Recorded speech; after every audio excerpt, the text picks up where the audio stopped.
ಚೆಂಗಿಸ್ ಖಾನ್ ಈಗ 65,000 ಕುದುರೆ ಪಡೆಯೊಂದಿಗೆ ಈ ಒಂದು ಮರುಭೂಮಿಯನ್ನು ದಾಟಿಕೊಂಡು ಚೀನಾದ ಗಡಿ ಹತ್ರ ಹೋಗ್ತಾ ಇದ್ದಾನೆ. ಈ ಚೆಂಗಿಸ್ ಖಾನ್ನ ಸೈನ್ಯ ಏನಿದೆ ಇದು ಒಬ್ಬರ ಹಿಂದೆ ಒಬ್ಬರು ಸಾಲಾಗಿ ಹೋಗೋದಿಲ್ಲ. ಅವ್ರು ಏನು ಮಾಡ್ತಾರಂದರೆ ಸಣ್ಣ ಸಣ್ಣ ಗುಂಪುಗಳಾಗಿ ಒಂದೇ ಪ್ರದೇಶದಲ್ಲಿ ಬೇರೆ ಬೇರೆ ದಾರಿಯಲ್ಲಿ ಹೋಗ್ತಾ ಇರ್ತಾರೆ. ಆದ್ದರಿಂದ ಅವ್ರಿಗೆ ಬೇಟೆ ಆಡೋದು ಸುಲಭ ಆಗುತ್ತೆ, ಬೇಟೆ ಆಡೋದು ಪ್ರಾಣಿಗಳೆಲ್ಲ ಸಿಗ್ತಾ ಇರುತ್ತೆ. ಚೆಂಗಿಸ್ ಖಾನ್ ಮಧ್ಯದಲ್ಲಿ ಹೋಗ್ತಾ ಇರ್ತಾನೆ, ಅವನ ಹಿಂದೆ ಒಂದು ಟುಮೇನ್, ಅದೇ ರೀತಿ ಒಂದು ಟುಮೇನ್ಗೆ ಒಬ್ಬ ದಳಪತಿ, ಸಾವಿರ ಜನರು ಗುಂಪಾಗಿ ಆ ದಳಪತಿ ಹಿಂದೆ ಬರ್ತಾ ಇರ್ತಾರೆ. ಹೀಗೆ ಈ ಒಂದು ಸೈನ್ಯ ಮುಂದೆ ಹೋಗ್ತಾ ಇರುತ್ತೆ. ಮಂಗೋಲಿಯನಲ್ಲಿ ಬಹುಪಾಲು ಜನ ಅನಕ್ಷರಸ್ಥರೇ ಇದ್ದರು.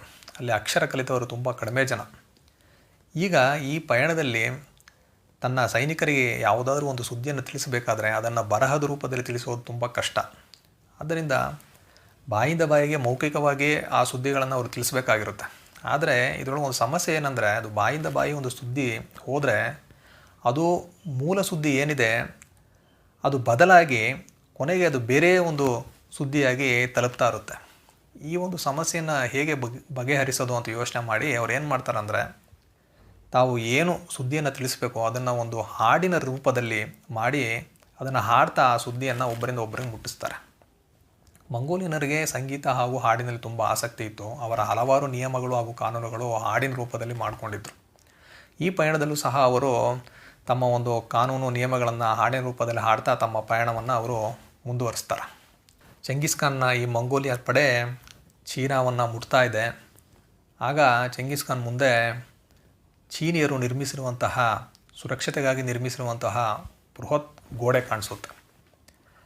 ಅವನು ಅದರ ಬಗ್ಗೆ ಹೆಚ್ಚು ಚಿಂತೆ ಮಾಡೋದಿಲ್ಲ. ತುಂಬ ತಾಳ್ಮೆಯಿಂದ ಅವನೇನು ಮಾಡ್ತಾನಂದರೆ ಆ ಒಂದು ಗೋಡೆಗಳೇನಿದೆ ಅದನ್ನು ಸುತ್ತುವರೆದು ಅವನು ಚೀನಾದ ಗಡಿಯೊಳಗೆ ಪಾದಾರ್ಪಣೆ ಮಾಡ್ತಾನೆ. ಆಗ ಅವನಿಗೆ ಈ ಜರ್ಚಿನ್ ಜನಾಂಗದ ಖಾನ್ನಿಂದ ಒಂದು ಸುದ್ದಿ ಬರುತ್ತೆ.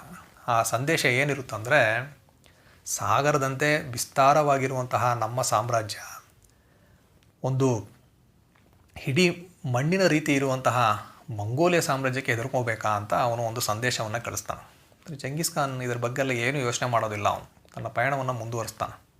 ಆದರೆ ಈ ಪಯಣದಲ್ಲಿ ಅವರು ಚೀನಾದ ಒಳಗೆ ಹೋಗ್ತಾ ಇದ್ದ ಹಾಗೆ ಅವರಿಗೆ ಹಲವಾರು ಸಮಸ್ಯೆಗಳು ಕಾಣಿಸ್ಕೊಳ್ಳುತ್ತೆ. ಏನು ಅಂದರೆ ಇವರು ಏನು ಮಾಡಿರ್ತಾರೆ, ಜರ್ಚಿನ್ ಜನಾಂಗದವರಂದರೆ ಚೀನಿಯರು ಬರ್ತಾ ಇದ್ದಾರೆ ಅಂತ ಅವರು ಕಬ್ಬಿಣದಿಂದ ಮಾಡಿದಂತಹ ಚೂಪಾದ ಮೊಳೆಯ ರೀತಿಯ ಒಂದು ಸಣ್ಣ ಸಣ್ಣ ಆಯುಧಗಳನ್ನ ಮಾಡಿ ಅದನ್ನು ಈ ಮಣ್ಣಿನಲ್ಲಿ ಹೂತಾಕಿರ್ತಾರೆ ಅವರು. ಇವರ ಒಂದು ಸೈನ್ಯ ಬರ್ತಾ ಇದ್ದ ಹಾಗೆ